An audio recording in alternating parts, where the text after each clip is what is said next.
Hi, I'm Jacob Suggs, and welcome back to another frame-by-frame film review. Today we're going to be talking about Batman v Superman, Dawn of Justice Ultimate Edition.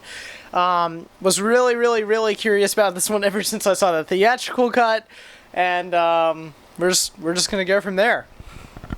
Now, if you want to know my thoughts on DC in general, or the original cut that we got back in March, I went into Batman v Superman wanting to love it. I wanted, to have fun with it and enjoy it. But the problem is that I really didn't. I liked the film, and it's honestly a 7 in my mind. But I wanted it to be a 10. I want to go into a movie called Batman v Superman and absolutely love it. I'm a big DC guy. I grew up watching DC. I still love Marvel to death too, but I think I'm more of a DC guy just in the fact that I grew up with those characters more than I did with Captain America and Iron Man.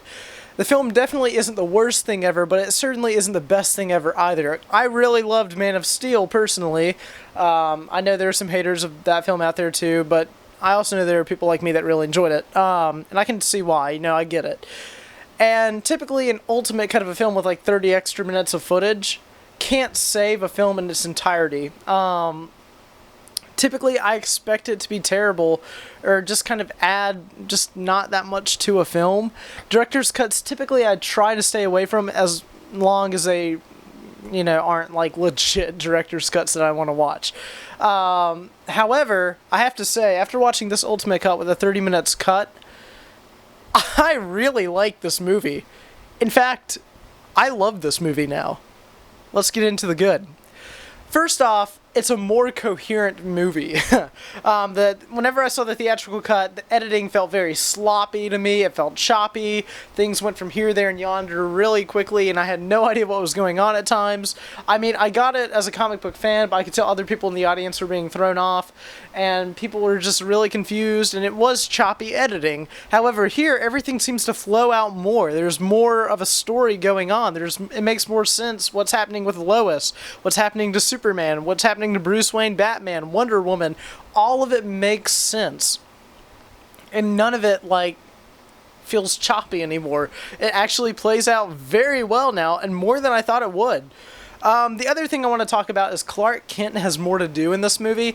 In the theatrical cut, he's just kind of sad, and you don't really get a human side until the whole Martha thing happens with the character of Superman or Clark Kent. But here, Clark Kent goes to Gotham, he investigates Batman, and it adds more to his character and more of his hatred to why he doesn't like Batman. He doesn't just hate Batman because Lex Luthor is sending him all those notes. He also hates Batman because he's seeing stuff on the news and has actually been to Gotham himself, which adds more to Clark Kent as a character and adds more development in general. Speaking of Lex Luthor, there wasn't much that was added to his role in the film. But personally, I found him a little bit more tolerable. He's acting still Joker-ish at times, but at the end of the day, I can handle him a little bit more in the Ultimate cut and understand his motivations a little bit more in this cut rather than the theatrical cut. I will never watch the theatrical cut again, only because I find this as the superior version of this film that should have been released back in March. It would have gotten a lot more positive views, a lot more positive press, and overall just a more, bright outlook. Let's talk about Doomsday. I really hated Doomsday in the theatrical cut. I thought he was unnecessary and just kind of shoehorned in there. However, here, it kind of makes more sense how Lex Luthor's been making Doomsday this whole time. And at the same time, when Superman makes that ultimate sacrifice and dies, trying to save the world and kills Doomsday, and in the process, Doomsday kills him, it just makes more sense, and it's more powerful. It just hit me harder than it did in the actual theater when I watched it back in March, and that's really impressive on the film's behalf. I also want to talk about Batman. There's kind of more Batman stuff here and there. You get to see Bruce Wayne has more of kind of like an alcoholic addiction side. He's tired of being Batman for 30 years. And he even says something to Lex Luthor in this film about going to Arkham Asylum, which is pretty awesome for all you Batman fans out there, including myself. So Bruce Wayne, Clark Kent, and Lex Luthor are more fleshed out, and overall the story's just way better. The stuff in Africa makes sense. It actually does this time. You realize that Lex Luthor's men burned the bodies of these people to make it look like Superman burned the bodies, and the woman the African woman in the courtroom testifies and says that Superman burned the bodies when really he didn't. It's really cool to see that, and it's really cool to see, it makes more sense as to why the world kind of hates Superman, aside from the whole Metropolis going boom thing. Let's talk about the bad, though.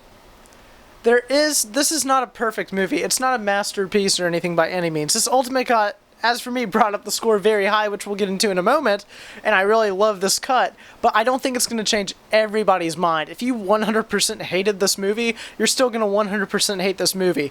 If you like this film a lot, you're going to love this cut, and if you're kind of in the middle like me first time, it could go either way. Either it could make it a lot longer and more not good, or you could actually get a way better film, which is what I think that you're going to get when you watch this cut. It's a lot better than that theatrical cut, I can assure you of that, in my opinion. Woo! Okay. So, the Ultimate Cut. I really liked it a lot. I thought it was a lot of fun and added a lot more to the story. Things were more fleshed out, and I thought it was pretty good. Overall, I really, really loved this movie after watching this cut, and I think that if you're a big fan of Batman and Superman and really want to see a good movie of the two titans, put on screen, definitely check this one out. It's really well worth your time. I'm really glad this version's getting praise, and it really goes to show that 30 minutes really can change a film. It can make it better and more drawn out and have a more coherent story when you put it together. If you take 30 minutes away, you're taking 30 minutes away of the story, which doesn't always work out that well. So that being said, I give Batman v Superman Dawn of Justice, the Ultimate Edition, a 9 out of 10. Guys, I did not think I was ever going to say that. I really love this cut of the film. It adds a lot more to it. If you hated it, like I said, I don't think it's going to change your mind. It could change your mind, but I don't know if it is or not. For me, though, it changed my mind a lot. I really like this movie now, and I'm really glad I can say that. Definitely rent it on digital or wait till the Blu-ray comes out. It's well worth your time and definitely worth checking out, even if you want to see the two go at it again on screen, which is pretty fun. Thank you guys so much for watching. Please rate, comment, and subscribe. Follow my new Instagram page, @ThatIPhonePhotography. I post photos only taken on my iPhone that I edit professionally on my MacBook, and that's it. It's pretty cool. Subscribe to the channel. Please like, comment, and subscribe, which is what I just told you guys to do. And give it a big old thumbs up, and I'll see you guys in the next frame-by-frame film review.